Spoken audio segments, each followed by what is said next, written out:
మనందరికీ తెలుసు ఒక హత్య జరిగిన తర్వాత అది సూసైడా లేకపోతే హత్య అని తెలుసుకునేది మన డాక్టర్స్ ఒకసారి ఎగ్జామిన్ చేసి తెలుసుకుంటారు.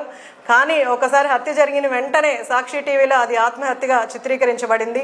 అంటే ముందుగానే వాళ్ళు నిర్ణయించి చెప్పేస్తారు, డాక్టర్స్ ఎగ్జామిన్ చేయకముందే వాళ్ళు నిర్ణయించి దాన్ని ఆత్మహత్యగా వాళ్ళు చిత్రీకరించేస్తారు.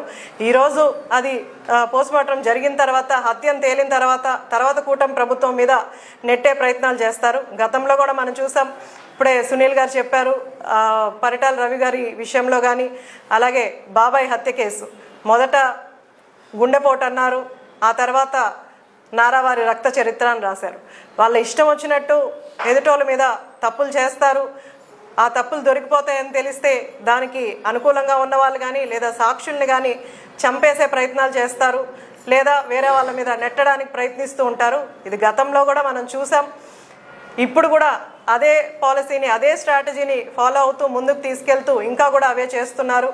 ఒక టీటీడీ పరకామణిలో అంటే దేవుడి సొమ్ము కొట్టేయడానికి ముందుకు వచ్చిన వాళ్ళని ఒక చిన్న లోక్ అదాలత్ అనే చిన్న కోర్టులో వాళ్ళు తీర్మానం చేసి లేకపోతే కాంప్రమైజ్ చేసేసి 40 కోట్లు కట్టించుకొని వదిలేసాము అన్నది ఎంతవరకు కరెక్టో రాష్ట్ర ప్రజలందరూ కూడా ఆలోచించాల్సిన పరిస్థితి.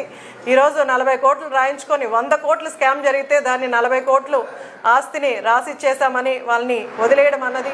ఈరోజు మళ్ళీ రీఎగ్జామినేషన్ కోసం సతీష్ కుమార్ని గారిని పిలిస్తే ఈరోజు అతని హత్య జరిగింది. రాష్ట్ర ప్రజలందరికీ కూడా తెలుసు, ముఖ్యంగా మీడియా వాళ్ళకు కూడా తెలుసు ఈ హత్య ఎవరు చేశారు, ఎలా జరిగింది అన్నది. నేను కోరుకునేది అధికారులు ఇది ప్రాపర్ ఇన్వెస్టిగేషన్ జరిగి దీని వెనక ఎవరున్నారో ఖచ్చితంగా వాళ్ళకి కఠిన శిక్ష పడాలి. రాష్ట్రంలో ఇలాంటివి జరగకుండా జాగ్రత్త తీసుకోవాలని